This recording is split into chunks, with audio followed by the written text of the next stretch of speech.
Hello तो नमस्कार दोस्तों।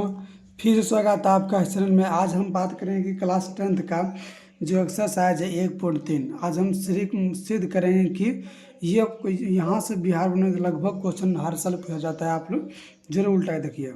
सबसे पहले देखिए, इसमें कुछ फॉर्मूला होता है कि परिमेय संख्या क्या है। बेसिक संख्या जो ए बटे बी के रूप में लिखा जाए उसे क्या कहते हैं, वो परिमेय संख्या कहते हैं। और कभी भी b बराबर जीरो कभी नहीं होगा।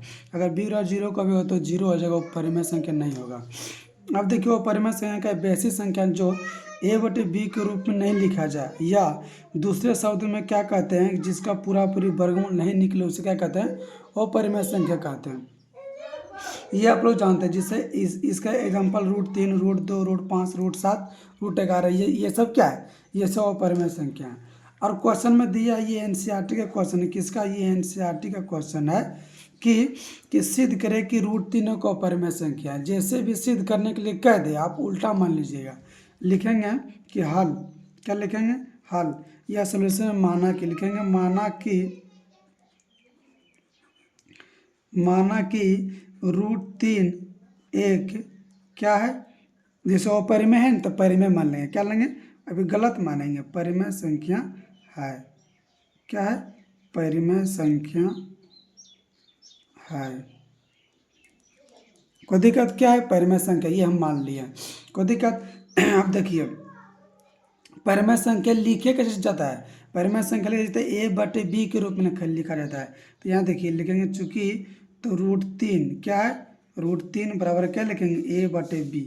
क्या लिखेंगे, ए बटे बी। और यहाँ लिखेंगे जहाँ, क्या लिखेंगे, जहाँ, यहाँ लिखेंगे 2-3 लाइन, जहाँ ए और बी, ए और बी क्या है, ए और बी, ए और बी सह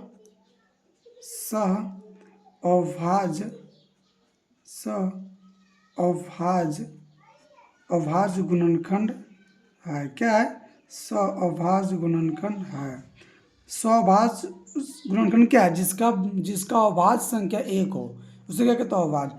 और लिख देंगे तथा ए बी बराबर जीरो कभी नहीं, ये लिख देना है, इतना लिख देना है, ए बराबर जीरो कभी नहीं होगा। कोई दिक्कत। आप लिखेंगे कि दोनों तरफ वर्ग करने पर, क्या लिखेंगे, दोनों तरफ वर्ग करने पर, क्या लिखेंगे, दोनों तरफ वर्ग करने पर। कोई दिक्कत। आप लिखेंगे कि √3 का वर्ग बराबर ए बटे बी का वर्ग। कोई दिक्कत, ये लिखेंगे। आप दोनों को देखिए, √3 का वर्ग करें तो क्या होगा, √3 का वर्ग करेंगे 3 होगा, ठीक है। ए का वर्ग करेंगे ए स्क्वायर, बी का वर्ग करेंगे बी स्क्वायर। कोई दिक्कत। आप देखिए क्या करेंगे, क्रॉस गुना कर देंगे। यहाँ लिखेंगे ए से गुना, यहाँ होगा क्या हो जाएगा, ए स्क्वायर बराबर क्या होगा, यहाँ गुना क्या हो जाएगा, 3 गुना बी स्क्वायर हो जाएगा। कोई दिक्कत। अगर लिखेंगे यहाँ ये वाला 3, अगर यहाँ लिखेंगे ए स्क्वायर, क्या लिखेंगे, ए स्क्वायर बटे 3, यहाँ बराबर क्या होगा, बी स्क्वायर। कोई दिक्कत। ये देखिए गुना में इधर से क्या होगा, भागा मार जाएगा, इतना लिख सकते हैं ना। अब लिखेंगे यहाँ लिखेंगे क्या कि 3 ए स्क्वायर 3 से विभाजित है। क्या है, ए स्क्वायर 3 से विभाजित है, मतलब भाग दे रहा है, क्या है, विभाजित है। कोई दिक्कत। तो चूंकि ए भी 3 से विभाजित है, ए भी 3 से विभाजित है। क्या है, ए भी 3 से विभाजित है। कोई दिक्कत। ये भी ले सकते हैं, जैसे 3 से भाग दे रहे हैं ना, ए स्क्वायर में तो अध्याय के भी ले सकते हैं। कोई दिक्कत। अब फिर लिखेंगे माना कि, क्या लिखेंगे, यहाँ मान लेंगे, माना कि ये समीकरण क्या करेंगे, ये समीकरण एक मान लेंगे।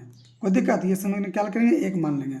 यहाँ लिखेंगे माना कि ए बराबर, क्या लिखेंगे, ए बराबर 3c, ए बराबर 3c, जहाँ ए बराबर क्या मान लेंगे, तो यहाँ ए है न, तो मान लेंगे ए बराबर 3c। तो क्या होगा, समीकरण एक में रखने पर, समीकरण एक में रखने पर, समीकरण एक में रखने पर। कोई दिक्कत? अब देखिए समीकरण एक क्या है, समीकरण एक मेरे पास क्या है, यहाँ देखिए लिखेंगे ए स्क्वायर बटे 3 बराबर क्या हो गया बी स्क्वायर। तो ए बराबर क्या है, ए बराबर 3c है तो 3c इसका होल स्क्वायर। अब बटे क्या होगा, बटे 3 है तो 3 देंगे, यहाँ क्या होगा बी स्क्वायर। कोई दिक्कत?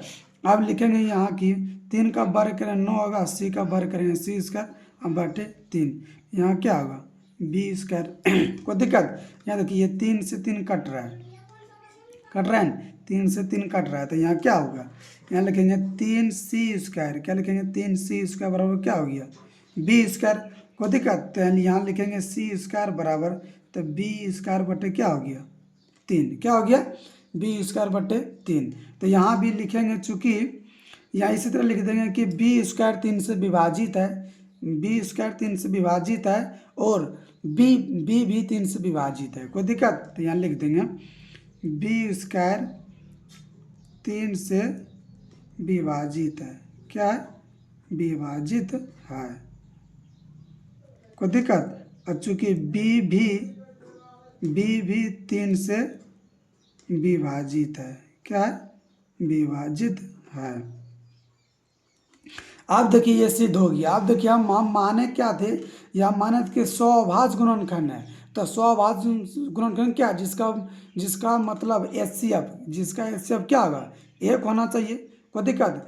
मतलब गुणनखंड मतलब 1 होना चाहिए। कोई दिक्कत? 1। लेकिन यहाँ देखिए आ क्या रहा है, यहाँ भी देखिए 3 आ रहा है जो कि 1 नहीं होगा, और यहाँ भी देखिए, लेकिन यहाँ भी क्या आ रहा है 3 आ रहा है, सगरो 3 आ रहा है। तो ये स्टेटमेंट क्या है, गलत है। तो यहाँ लिखेंगे कि, यहाँ लिख देंगे कि हमारा मान्यता गलत है कि √3 एक परिमेय संख्या है। ये क्या निकला, √3 एक अपरिमेय संख्या है, अपरिमेय संख्या निकला, ये हम सिद्ध कर दिए। इतने लिखिएगा, ढेर नहीं लिखना है, तब बहुत लंबा क्वेश्चन हो जाएगा। ये जब भी क्वेश्चन पूछेगा 5 नंबर में पूछेगा या 2 नंबर में, आपको बना ही बना देना है।